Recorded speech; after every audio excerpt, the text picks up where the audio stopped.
Welcome to our first Heart Connected Conversations. Oh, love it. It's so exciting to be with you again after all this time. So we just had a little bit of chat before we started recording, and I thought maybe it'd be good for us to just share a little bit about how we sort of first met, came together, and because it was back along a bit now, wasn't it? It was it 2016 when we started doing those? For me 17, I think it was in somewhere in 2017. Around that time. Or 16, maybe. I don't know even know. I have no idea because the timelines keep shifting. I know. We can't even remember what happened this morning, never mind when we first met. I'm thinking, when was it? I don't. We came together doing some coaching and spiritual development stuff, didn't we? And mindset work and all of that. That's what we came together to learn for ourselves, and then found each other, and then we've sort of just kept in touch on and off through those years, haven't we? Yeah. And hopped onto the same timeline as each other whenever we found each other again. How amazing is that, eh? And now we found the bonkers one. Yay. I know. Getting catapulted. Yeah. So what were we saying just beforehand, where we said, I'm trying to think now what we were saying, and that we said, well, let's record because we'll talk about this. Our journeys with regards to censorship and having our Facebook accounts removed and what have you. Yeah. Because obviously this is going to go out to a lot of people if they choose to watch it, if they're interested. I know that I've had my own personal journey. I was just asking you, Brigitte, we're just normal people, normal bonkers people, and who've been living our lives and doing our thing, and have had the journey of coaching and, sharing our experiences to help others along the way. That's what we've all that's what we've all aligned to do, isn't it? That, the three of us certainly, and then those that we've connected with. And so when all of the my friend Noon calls it the hoo-ha, when everything sort of started happening along those lines, we were all sort of an awareness of something was coming, something was happening already for us, wasn't it? We were all sort of doing our inner work and the mindset work and all of that, and starting to share and create our businesses. And it was, what I realize now is all the old way of doing things, almost, of everything's got to be in a box, and to be a coach you've got to share things a certain way and do things a certain way, and we were all hooked into that at the time, weren't we? I think that's why it's been so difficult for us, because we don't fit into any box. No. And when we were trying to follow other people's coaching systems, and whether it be the actual coaching techniques, or whether it was the technical side of things, nothing for me anyway was working. No. Because one, I don't like to be stuck in a box, or I like to be organic and just free, kind of, everything's got to be free around me. But I think it was just pushing too much against what my soul was telling me to do, and we're bombarded in the coaching world with do this, do that, this system works, this is why that's not working, that's why you're not doing that. And it was just, it's too much noise sometimes. And actually what it did was disconnect us with ourselves and our own authenticity, wasn't it? Totally. In a way, because we were still, there was always that comparison of trying to compare yourself to somebody else. And like you say, this system works. Well, it might work for you, but it didn't work for me. And then there's the beat yourself up thing of feeling like a failure because the things that you are doing and that you are trying to create authentically and being real and all of that aren't working. I haven't got any clients, and I've got this great idea and this great work and this inspiration, and let's collaborate, let's do this, and then it's like, I think that we were guided actually to really find our own voice again, and that I believe that we are planted here for a reason, and we all have those big dreams, that we knew that we were here for a bigger purpose. And I think now that's something that's literally unfolding in front of us. And I think we are, because we are so already tapped in this whole new way of living, or new dimensions, new timelines, that we will be the ones that are, or actually we are already, because if I see how many messages I get each week, actually, like people, oh, thank you for sharing it, even though they don't comment on my posts, or they or don't like it, but still they say, hey, thank you for putting it out, because I'm too scared to actually comment on that because of what other people will say, or I'm too scared because I cannot do that because of my work or my clients, or whatever it is. So we are here to we are literally way showers, and I think that's what we always felt, that we had an important role here on this human lifetime, and I think that's what's also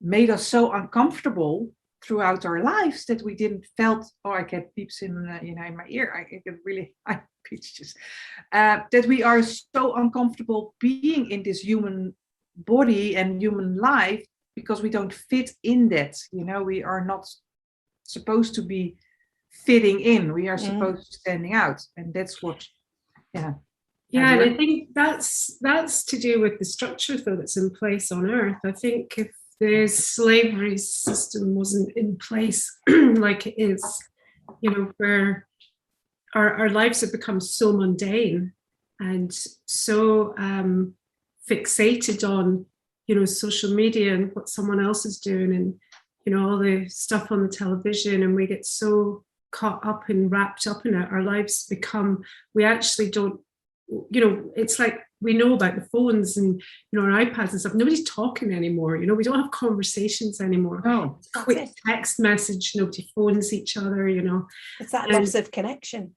It's that we've lost connection with ourselves. With the earth and our own hearts. Like we said about the coaching. It's we were being made to fit in a box that we didn't want to really fit into.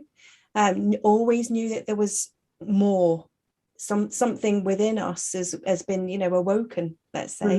That we knew, and it probably from childhood. I know I've always been like thought outside the box and done the alternative, and in the odd one. Exactly. But also I think freedom is so important for us, and because we know that we are free, sovereign beings in a physical body, but that's we have remembered that so well, and that's our task here, to stand in our own power, stand in our own freedom, and reclaim, and because and show people that we can do it. We don't have to bow under that whole regime that has been here for thousands of years. Exactly. It's that's we are here to reclaim back our human freedom, and I think that's amazing if you think about it. Well, it is amazing, and it's exciting, and that's the sort of, with everything, with all the bonkers that's going on right now,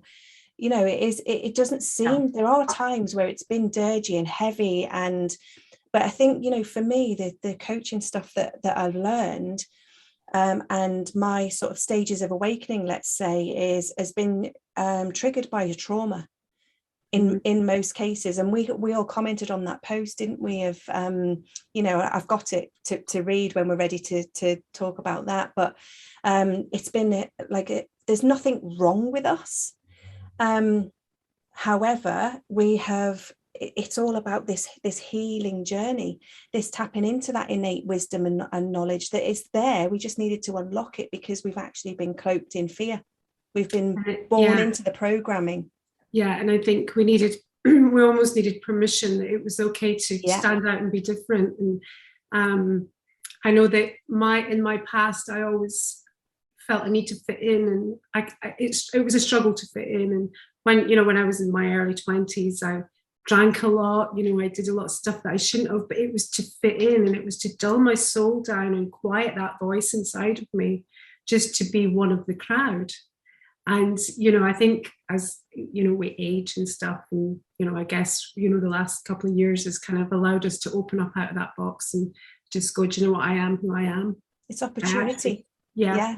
I made a video yesterday called Opportunity and Choice. Sorry, sweetheart. Yeah, go. Yeah, but isn't that amazing? Because you guys have children, but I've got a lot of children in my life. That because we are standing in our own truth, and we are like, if I'm not going to be, fitting in something that I'm not, and that you can show that to your children. What do you think? What the next generation will be? Yeah, they will be so aligned with their intuition, and not scared to say what they truly think or believe, or follow their heart. And I think this is so big. It really excites me if I think about it. Me too. I get even as we're talking, I just get chills, and it's that heart expansion feeling, isn't it, of when we're talking in this way, when we're connecting our energy, and we're of looking at the bigger picture of it. This is what I say when I'm speaking to people who may be having a bit of a struggle. If you can take yourself outside, step outside and see, with it, or take the coat of fear off, because we've done everything with with the programming, and like you said, Debbie, just trying to fit in, trying to belong. That's all we want. That's all, and love and be loved. That's really at the core of everything that we are, because we are love. Things pinging up on the computer here. I don't know if you can hear that, or it's just. And I think that we have been, in this lifetime, not only our generation but the previous ones, we literally have been removed to use our intuition and our gut feeling, and they have done that on purpose. They have put chemicals in the air, they have put chemicals in our drinking water, they have put fluoride in the toothpaste, or even in the water, and all to dim our connection with our pineal gland, and with literally with our source that we are connected to, literally calcified it. And that's something that now, because we become so much aware, that we are like, no way, we have to keep that channel open. And because I realize now more than ever, and Debbie and I talk often about that this is a time from, okay, I've got an intuition, I feel it, and act. It's not, there's no time anymore to think about it. And I'm not saying that I don't think about my decisions, but it's more like, I have to trust my intuition. I have to trust the universe, that it's guiding me to, and I think in the end, that's the Christ consciousness that we're talking about, and that's, where we are so more and more tapped into. That's, everything unfolds for a reason. And is it sometimes difficult? Oh yeah, I can tell you all about it. I had a little crisis this week, and and it's okay, because that's part of the journey. Yeah. And there's always a solution when you come. There's always a reason for things happening. I think that's one of the biggest things that I've learned. Yes, absolutely, with intuition, because I've always had a really tuned in intuition, but I just didn't trust it because of all of the noise, the mind chatter. Oh, I'm not worthy, I'm not good enough. I need my coping mechanism through my traumas and codependent patterns of behavior, that stemmed from childhood.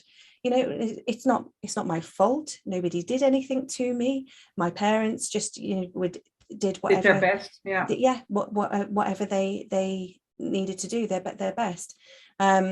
But for me, there was something in my programming in my early years that made me feel that I was responsible for the happiness of others.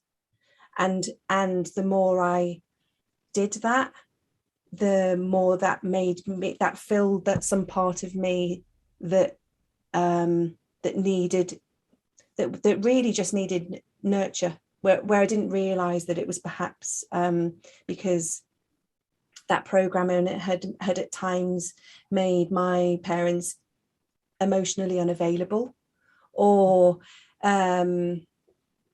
just dealing with their own shit, dealing with their dealing with their own stuff. I was brought up with my mom on her own, but that programming is it's a coping mechanism, and it's as like I say, it's as a result of the trauma response or that deep need for connection, but you sort of get it to be validated then from everything outside of you.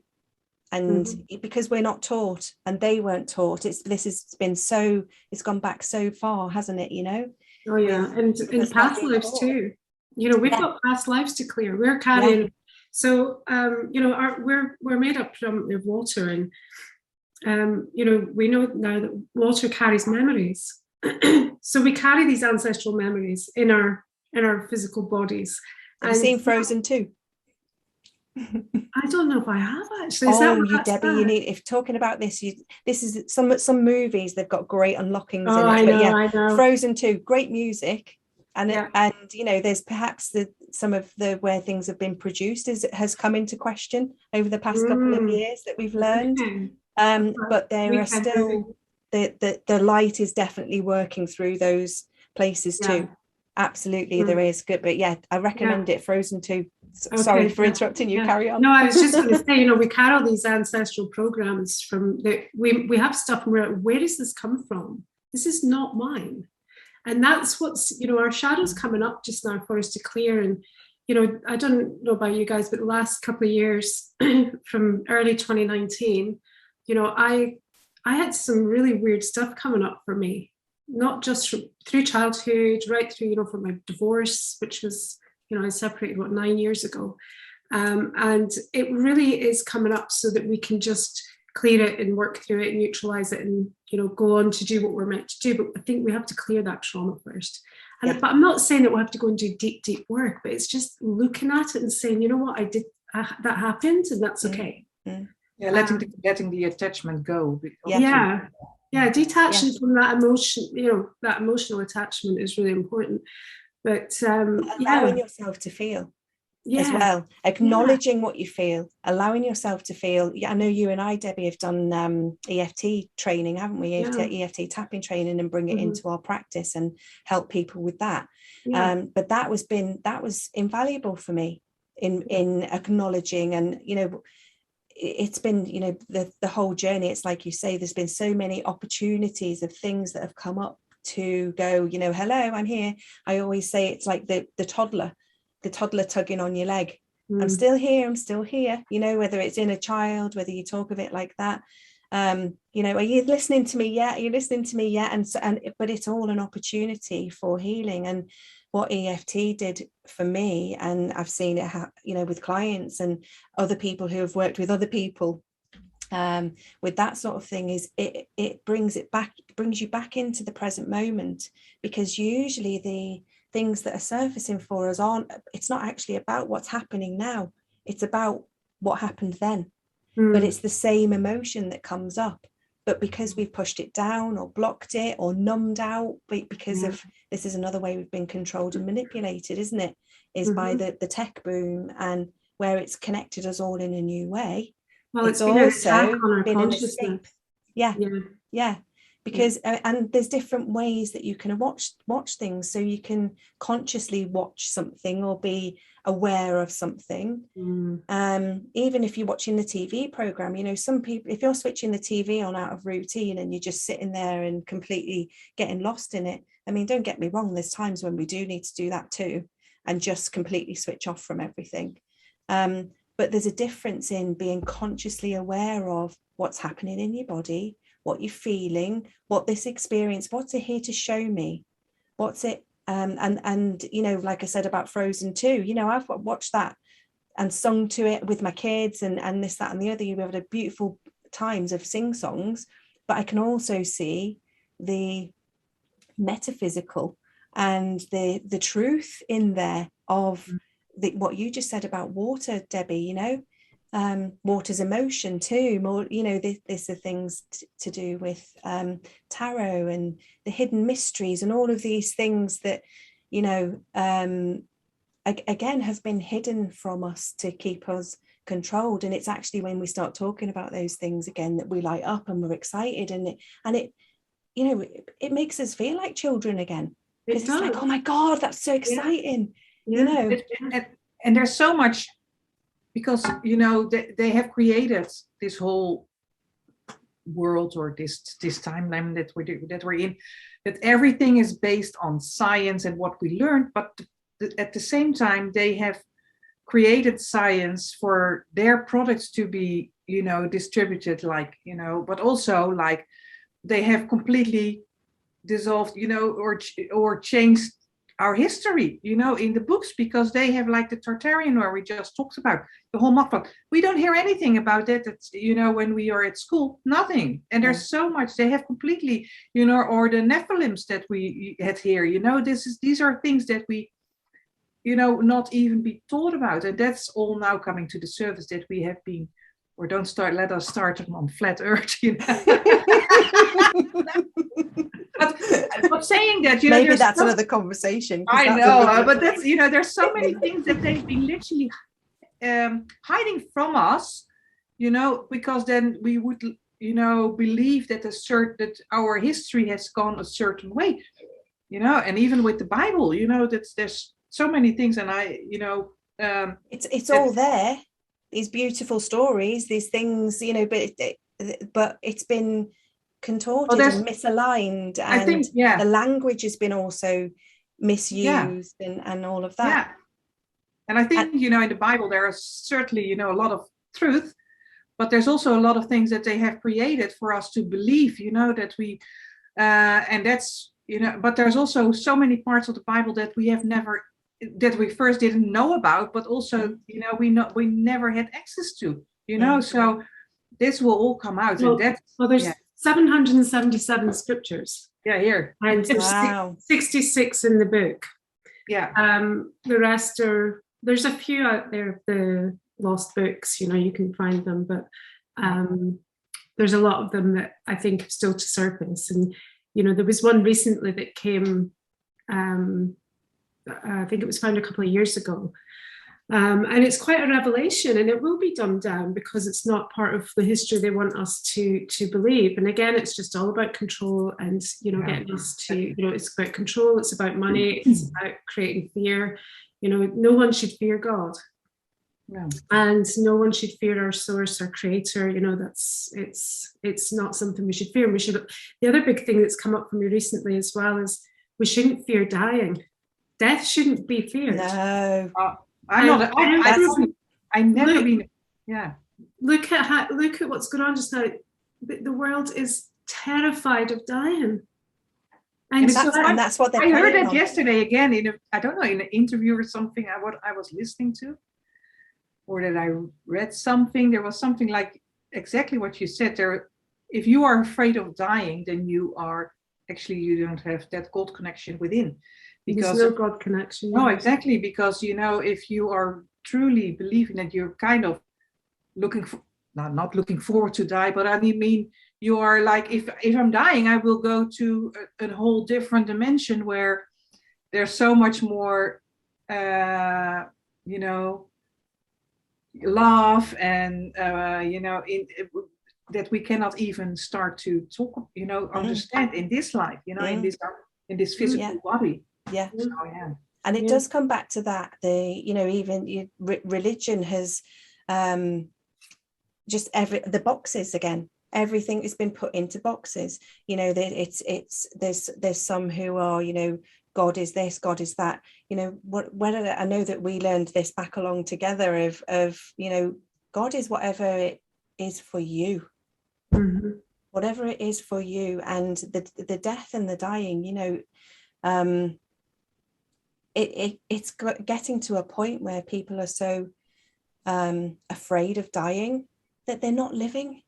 No, right. And the polarity, that's what you see. the separateness and the you know, the divide of being afraid to touch each other and hold each other, all of these natural instincts that we have, or even stand in the same vicinity. I mean, the level of trauma, we're not built like that.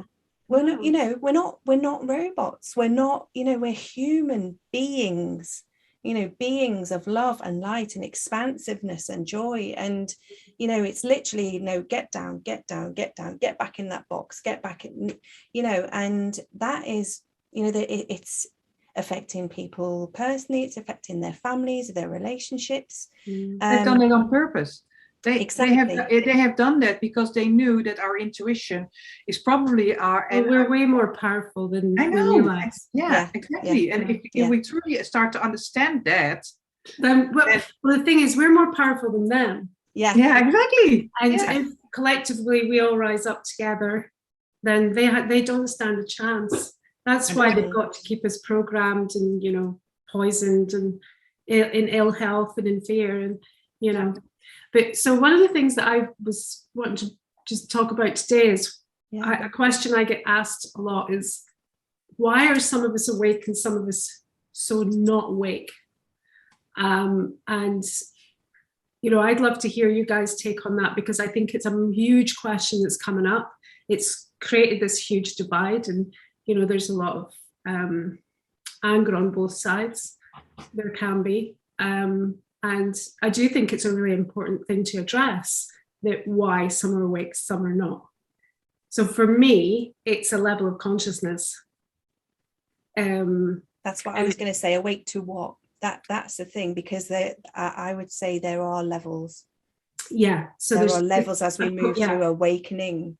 So it's not, for me, it's nothing to do with how spiritual you are. It's more about you being on a higher level of consciousness to how much you're seeing and how much, you know, past the veil you can see. And again, it's not, nothing's right or wrong, you know, it's all comes down to our individual truth. And it's really important that we come to our own truth and not someone else's, because that's what we've been doing for too long. We've been following these gurus and these masters, and, you know, a lot of them we've seen in the last couple of years have fallen off their pedestals. So that's been a big question for me that's, you know, been kind of hanging around is, you know, spiritual. In fact, we had this conversation the other day, that spirituality and seeing beyond the veil, they're two separate things. Yeah. Totally. And well, so spirituality is another box, isn't it? Yeah, and spirituality and the New Age spirituality, which again was another conspiracy that was put out there. You know, it was another thing that was created back in the 60s to discredit. Yeah, to make it seem like a load of whack jobs. Yes, exactly. So I just think it's a really interesting kind of topic to come up as to, you know, that sort of consciousness. And of course, this ascension thing that, you know, we're kind of on route with at the moment. Is all to do with, you know, just getting to that next level of consciousness and on, you know, that, you know, each step of the ladders, so to speak. For me, I feel like it, but I've moved through stages with it all, to be honest, and it's almost coming to a place of unknowing, not knowing, and being okay with not knowing. Yeah. And taking judgments and expectations off myself and others, because it's all an individual journey. There's those of us, I mean, there's people who I would say know more or have a more expansive awareness than me. And then there are, I know what I know. I know what I don't know, or, you know, I don't know what I don't know. What you don't know. And sometimes some things I really don't know, you know, because I'm just like, what the fuck, you know. I've just like, what I know is that if things feel overwhelming and I try and start to conceptualize it, or I see another trying to conceptualize it and be like, I have that cognitive dissonance of, I don't know what's going on, I don't know. It's all bringing it back into your heart and resonance. and it's very personal. I don't feel that it's any of our responsibility to wake others up. No, because there's a reason they're at the stage of their journey that they're at. Jason Estes he says something in his work and when he speaks, and gives a lovely analogy of we're all going the same way, but say we're just taking different modes of transport. So some are on a this is not exactly it, but this is how my way of describing what picture comes to my mind as he's, you know, what I remember of him saying. And some are on a, you know, the jet, that, you know, straight to 5D, because, you know, this is the thing, isn't it, from 3 to 5 and all of that, but it's 5 and beyond, because what we're learning is that it is beyond, you know, it's the and for those that don't know, it's the dimensional frequency, and it's all to do with frequency and energy. But yeah, so some are on the jet, some are on a boat on the sea, some are on a train, some are on, you know, some are on the party boat, you know, taking their time and just, you know, chilling out and going along, and some are driving in the car. There might be somebody on a push bike, and there's some people who are still teetering about on the land, not trying to decide which mode of transport that they're going to take. And you might be, say you're on the aeroplane, there might be, you know, you're going, yeah, we're going straight to 5D, and then all of a sudden your mate jumps off and parachutes out, and you go, what the heck, you know, where have you gone, why have you We've gone? seen that, Sadie. yeah well, that's it, why have they gone? But they might have a message or something to do for someone who's on the boat or someone who's on the land. They might have gone to pick somebody up or take somebody along. So I just love the analogy of I always speak in metaphors and analogies, because it's helped me process the mind chatter. So I work with resonance and bring it into my heart, how it feels for me.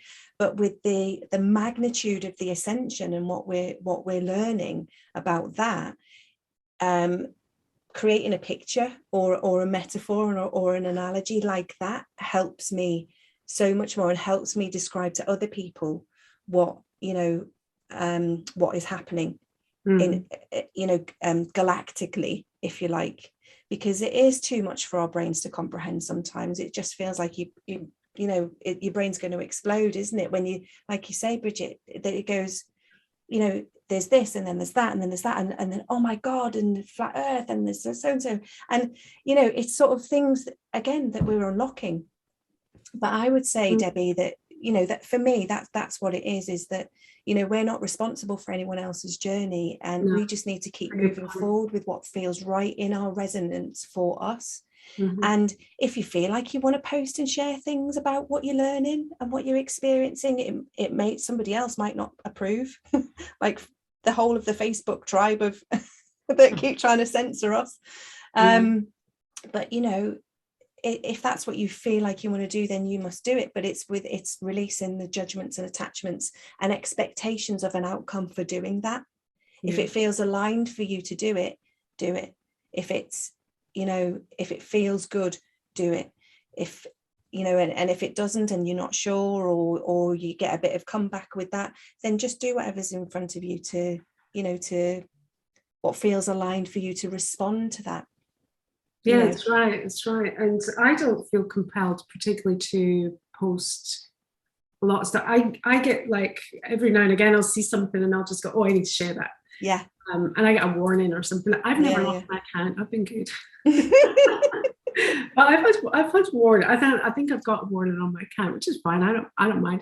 It was funny last night because I'd been out driving around trying to find this organic farm to get veg boxes from, and I couldn't get onto his Facebook page to find the map to, you know, or his phone number or anything. I was driving about and the signal wasn't good where I was, and I ended up driving all the way home, and of course I couldn't get on here. My son said, I think Facebook's down, so is WhatsApp and, you know, everything else.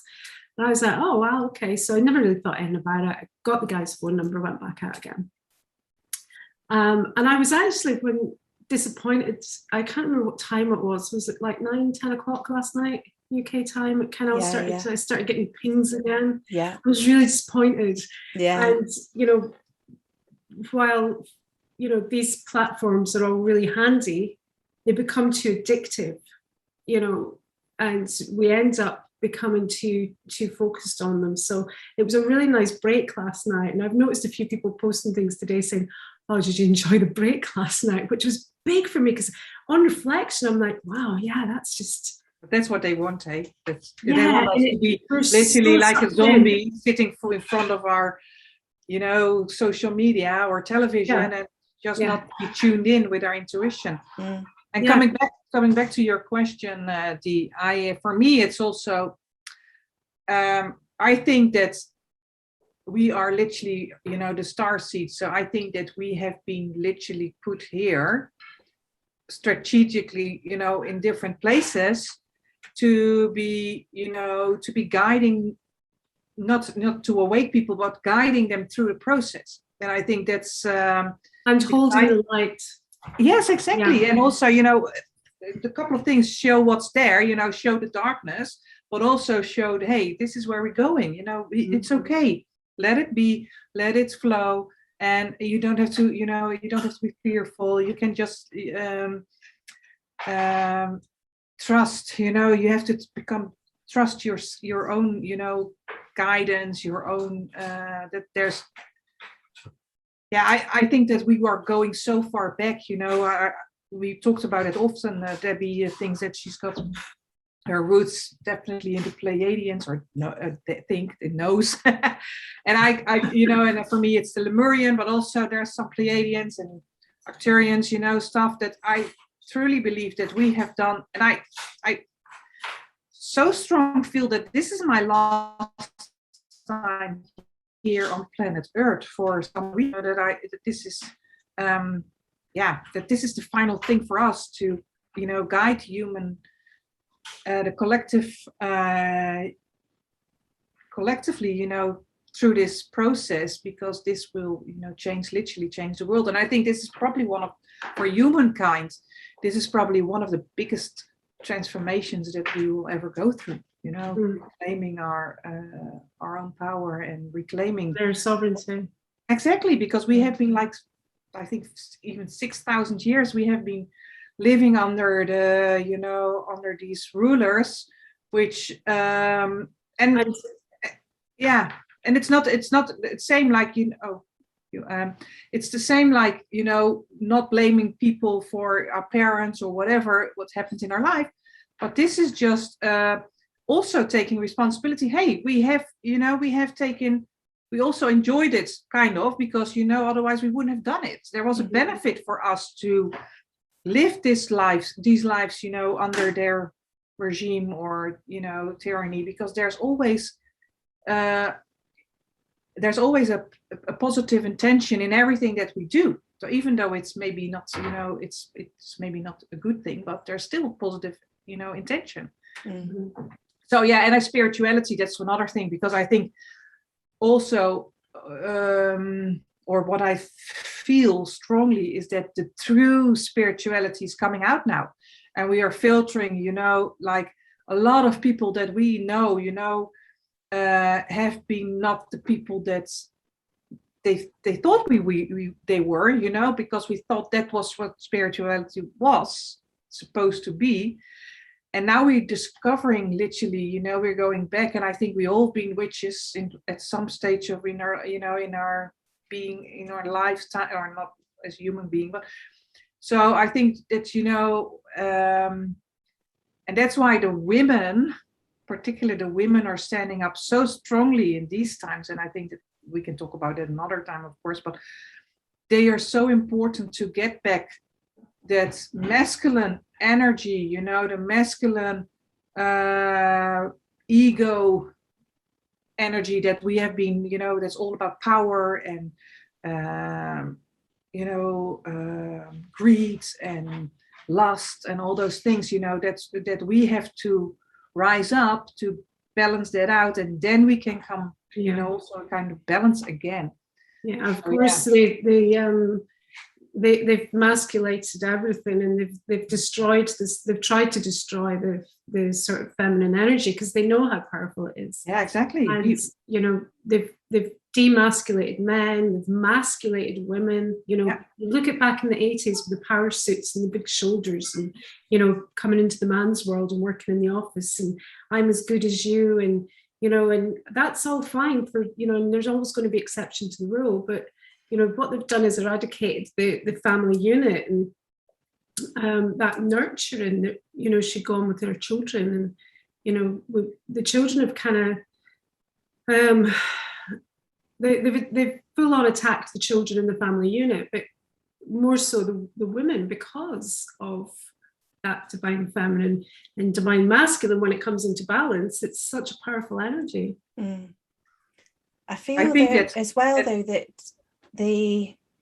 because men are having a really hard time as well. They are, like our men. They have been emasculated. They have, you know, that then they're not supposed to feel. You know, as children, little boys don't cry, you know, and all of that. So I think that there has been that power play, like you say, of the power play of control. But even, you know, the feminist movement and all of that, you know, that's been very controlled. It's almost gone to the extreme of the other way.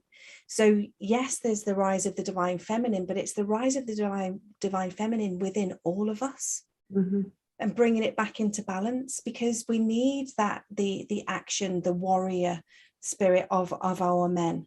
And you know, a lot of them, I mean, I've seen there's a lot of people in my experience, or men, sorry, I shouldn't say people, because languaging, you know, we're beings.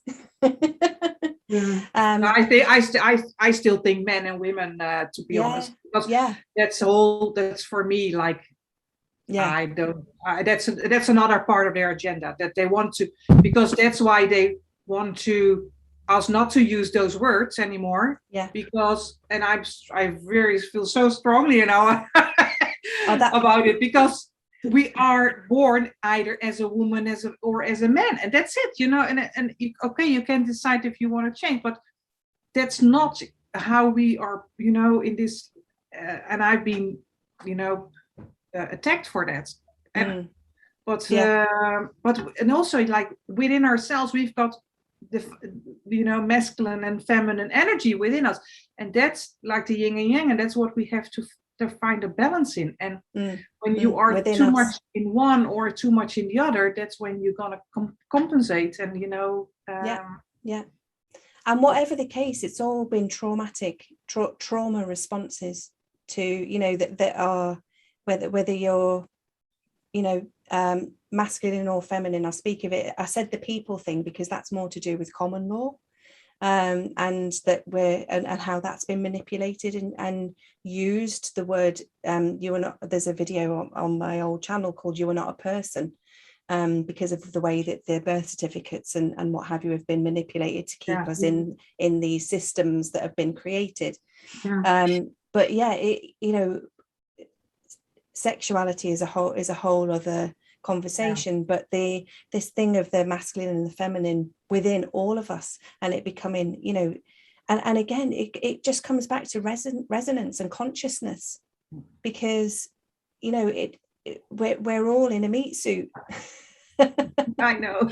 You know, we're all in a human body, and we are beings of light, you know, because of the flow of energy. So that was more where I was sort of, you know, heading with that. And I completely agree with, you know, with both of you of you know, where just the balance has just been all off. We've just been completely disconnected from ourselves, from each other, you know, trying to fit into these boxes, you know, the trauma responses, just doing whatever we can to cope. To, you know, we've been in a fight or flight response for most of our lives. We've been born into it. Our parents were born into it. You know, you've got the post-war generation, you know, which are our grandparents and great grandparents. And, you know, so we've been fighting and surviving for hundreds and thousands of years. And like you say, on the you know, even the new age spirituality, and those who are perhaps trying to teach, you know, the more metaphysical, esoteric things, whatever, even that's been used as a tool, because the thing with all of it is it's got to be so close to the truth, otherwise we wouldn't buy it. So that's why now, or because we are that powerful and we are that magnificent, and you know, even so, I will every day question my magnificence. And be like, you know, those little, the mind chatter of the not worthy, the not, you know, the programming creeps in.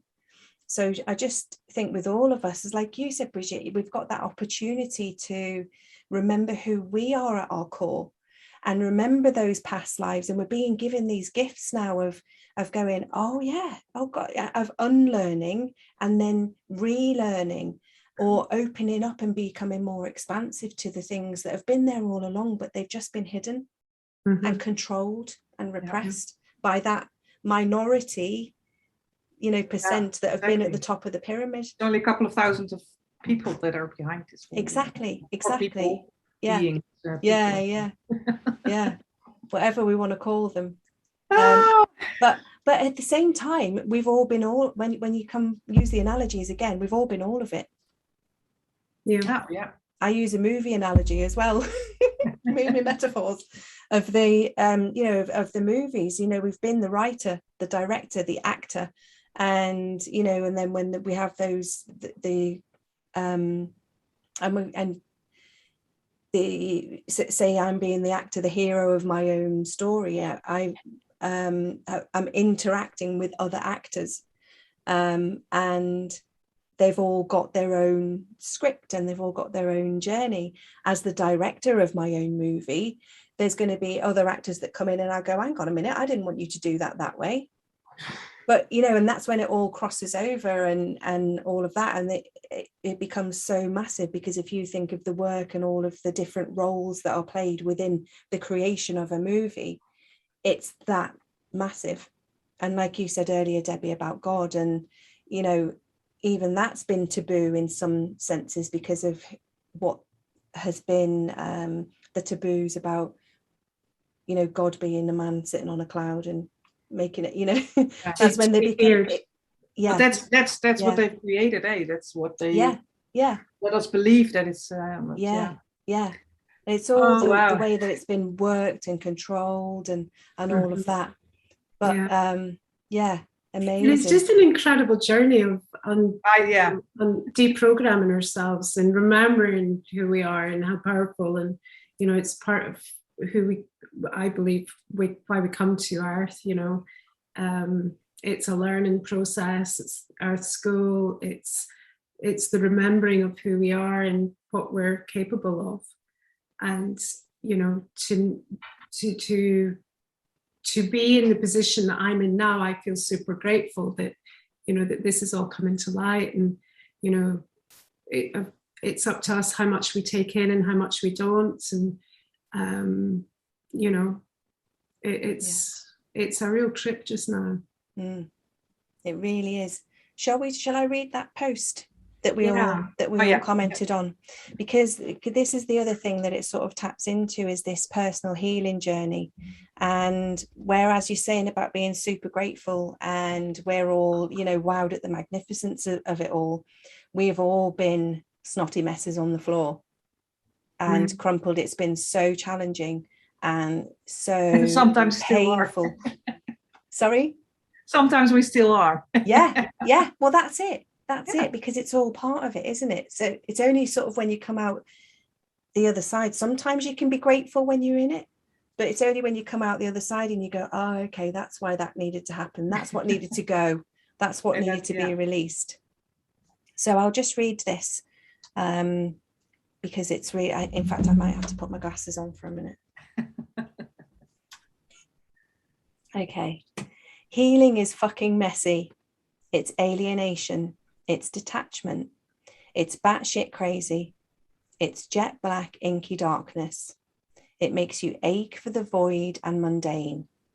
You want to quit everything, but you can't. You won't. Not now.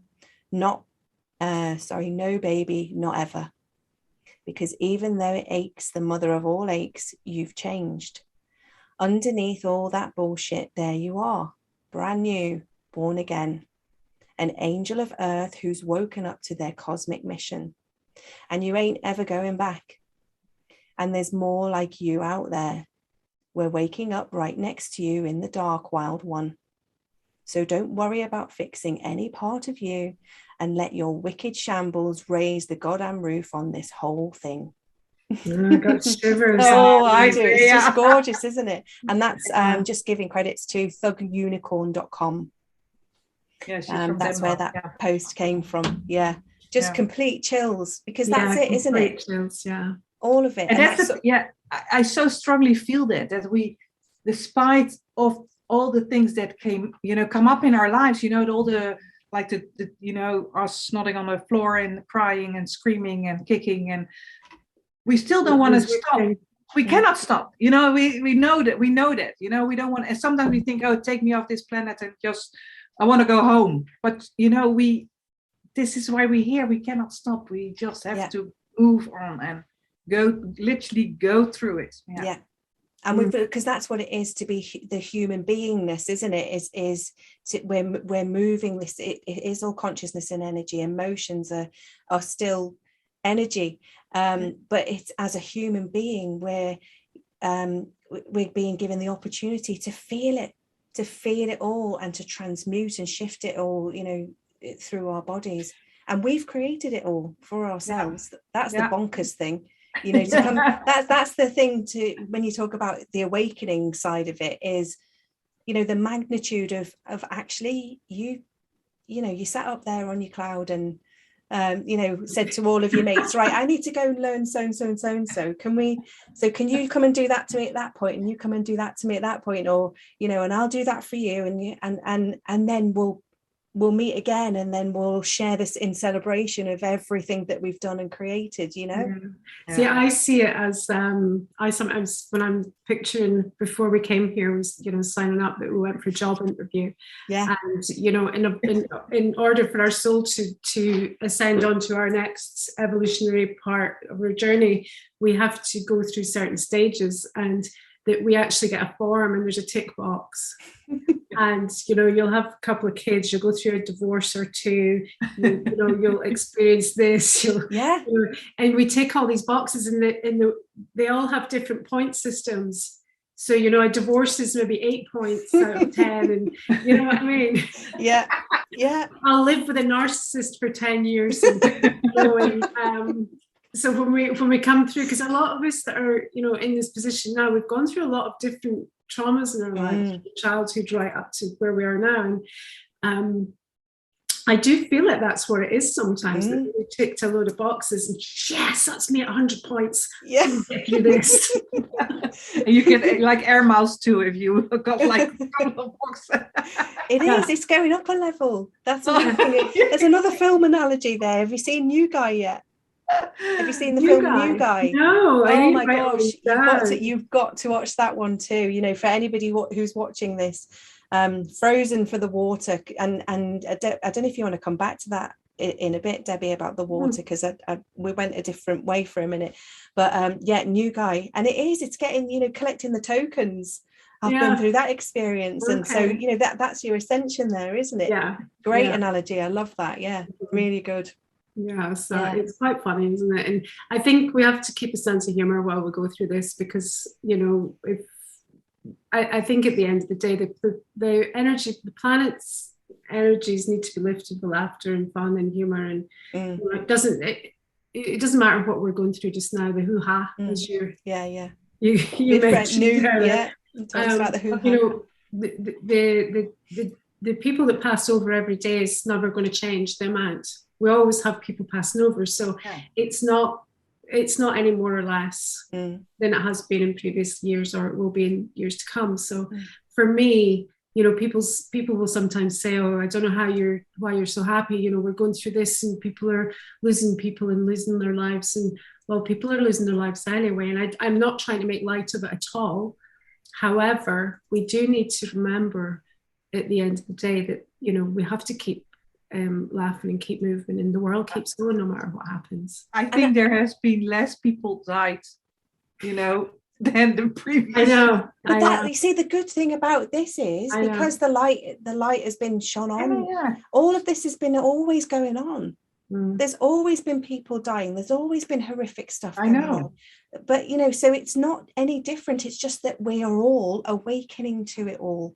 We are all having the opportunity to go, oh, hang on a minute, that doesn't feel right. Oh, hang on a minute, what?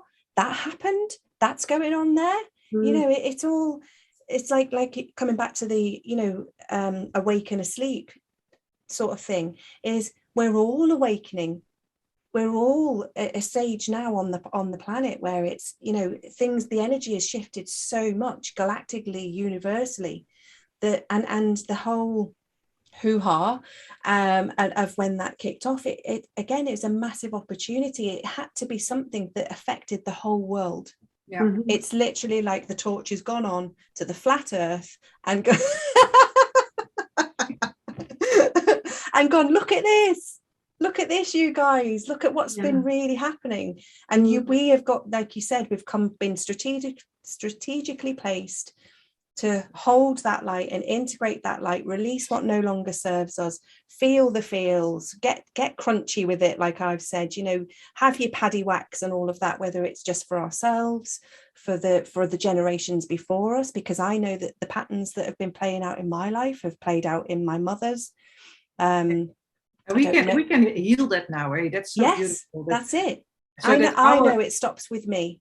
Exactly. Those patterns stop with me. Our children, even when we heal something, it can simultaneously heal your sisters or your brothers or your mother or your children, or even your cousins, and it goes generations forward. They said at one point, I remember when I was training, that it's 7 generations forward and 7 generations back, but it's more than that. It's more than that now. Again, that's boxing it, because for me it's expansive, because it is energy and it ripples, it just it from your heart, you heal that, you get into your own connection, your own resonance, and it's so expansive. And that's one being.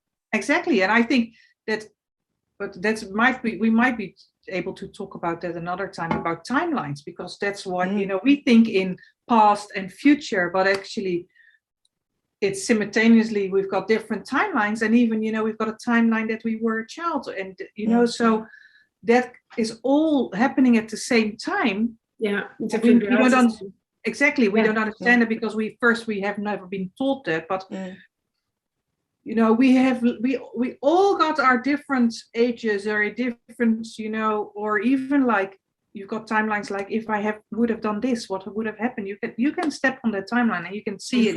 Doors. Yeah. I know, So then you start to understand maybe easier than when you heal something, it changes literally the whole, everything around you. So that's It is amazing. I love talking about it, because we've been with the expansiveness of all of this in this conversation now with you guys. And I just need to say as well, Debbie, as the light changed in your room a little bit, and it just looks like you've got a halo. Yeah, no. It's beautiful. She's such an angel. I'm actually going to be in her life. What is that? Yay! She is.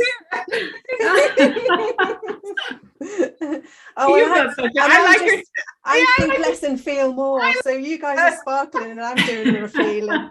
Oh wow! So we've got enough. So we can fill up the whole rest of the year with all the topics that we want. We can. Did we want to just touch on before we go?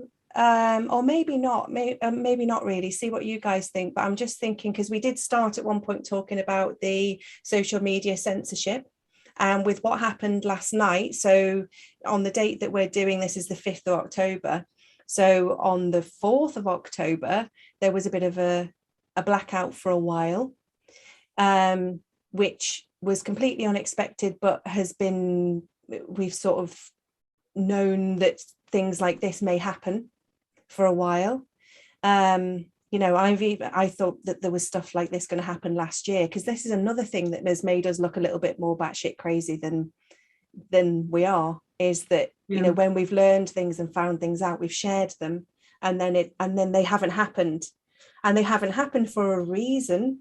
And for me, I don't know about you guys, maybe you can speak to this a bit more, but it's taught me to be in flow more, to come back to my own resonance, to maybe not put expectation on a timeline, or of something that's got to happen on a certain date or whatever, and not attaching to outcomes. Yes, absolutely. But with what happened yesterday, and then obviously with Brigitte's several Facebook accounts and my deactivation of, when was that now? 2019? I think so. The end of 2019. End of 2019, and I was, I think, in January or something. I just followed. Yeah. After that, and then boom, boom, boom. You're coming with me, love. You're coming with me. I know. I'm in this with you.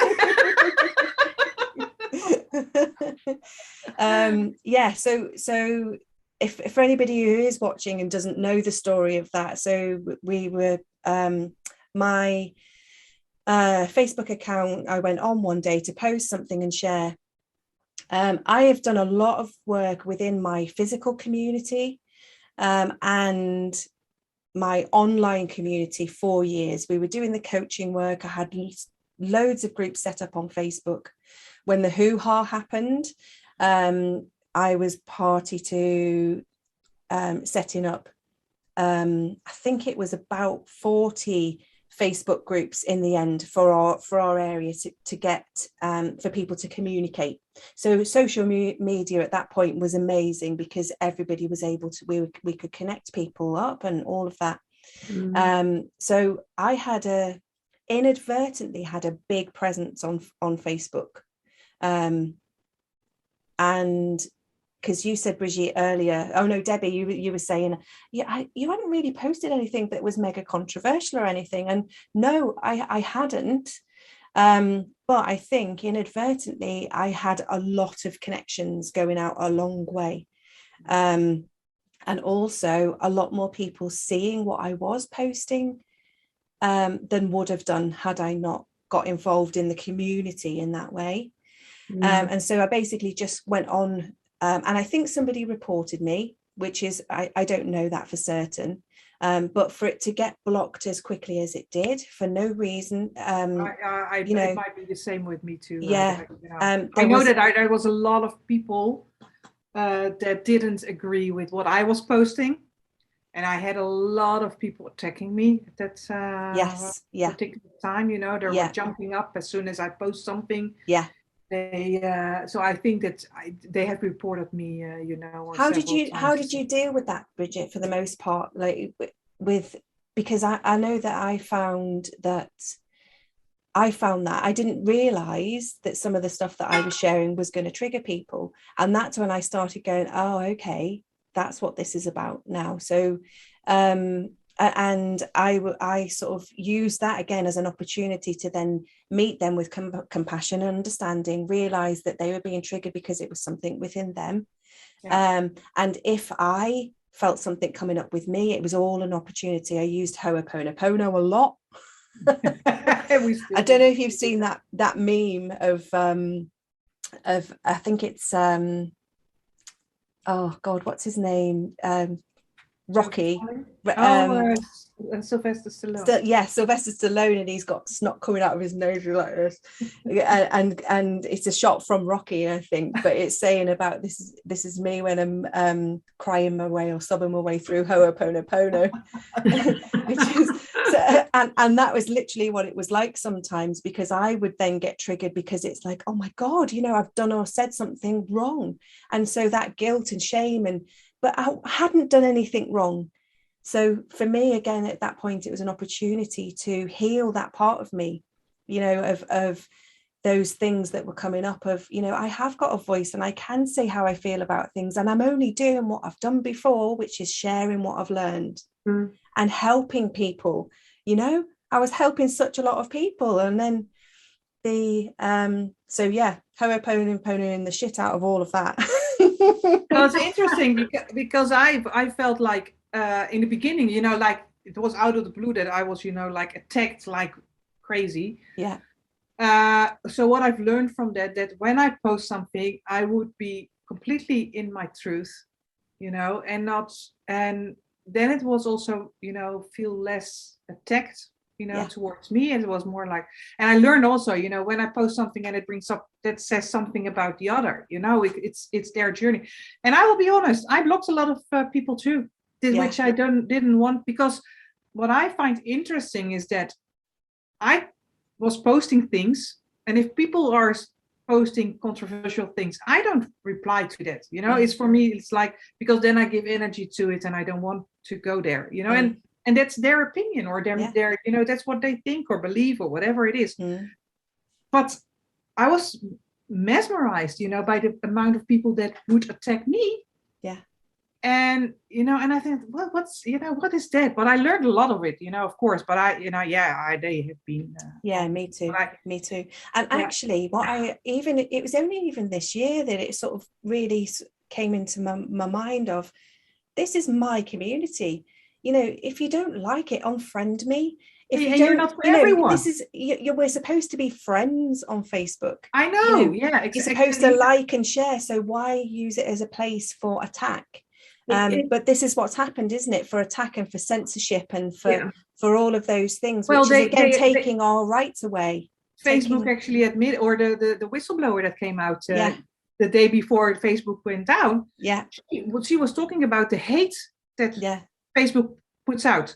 So that's very interesting, because that's what they created actually. And I think that's it's there was a big learning curve, I think, for a lot of us, you know, that like, I think when you look at when other people are attacking you, you then see the trauma that people have stuck in their bodies and their energetic field, because, you know, hurt people. So if I see something I don't agree with, I generally, like you, I just scroll on by. I don't agree with you, but you know, I don't want to fight with you. I had this conversation recently with a good friend of mine, actually, on a text messaging, and you know, she doesn't agree with anything I said, but she said, I'll agree to disagree. And you know, I've lost a few people, you know, along the way. Actually, 3 of them pre-hoo-ha. One of them in the middle of it, because, you know, didn't completely agree, and that's fine. I've lost other people who unfriended me. It's not a problem for me. But it does bring out the worst in people, that energy, and it's almost like it gives them the right to attack and, you know, release that anger that's within them. And you know, all we can do is send love to them and compassion, and also meet them where they're at. And I think also that because of that whole social media world that they created for us, they think it's okay to just drop, you know, shit on us and then continue, you know, because that's still kind of anonymous, you know. If they don't see you face to face, when you literally say face to face something, it's different than when you just post something back, bye, you know, that's it.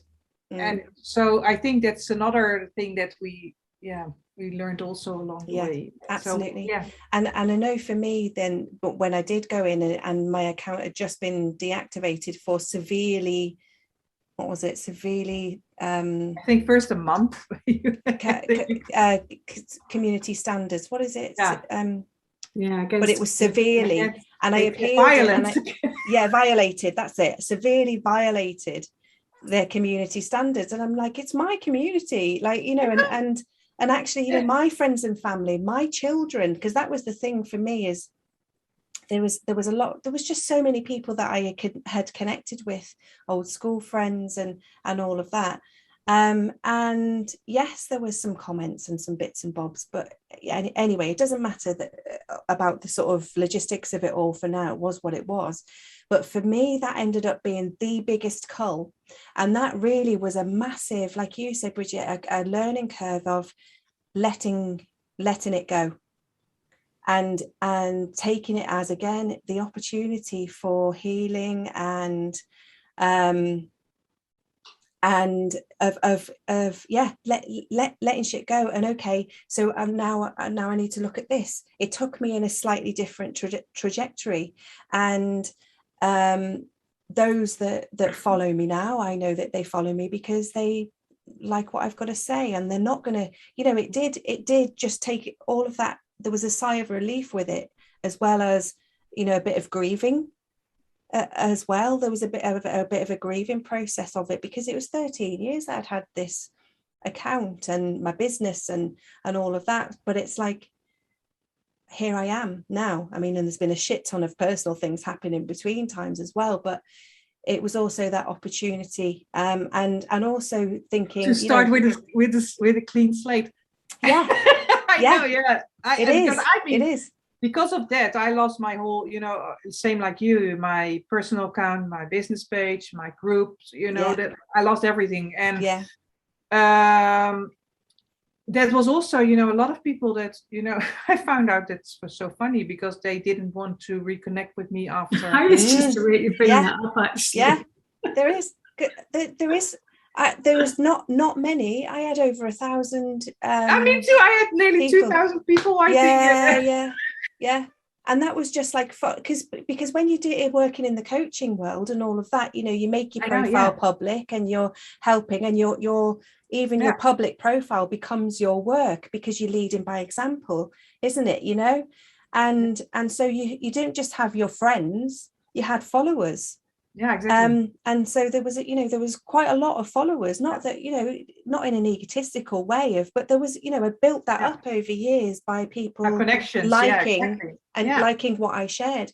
And I couldn't even get back on as Caroline Kelly. I had to go as Kaz Kelly, which is where I am now. So, but you can change it probably now to Caroline Kelly if you want to.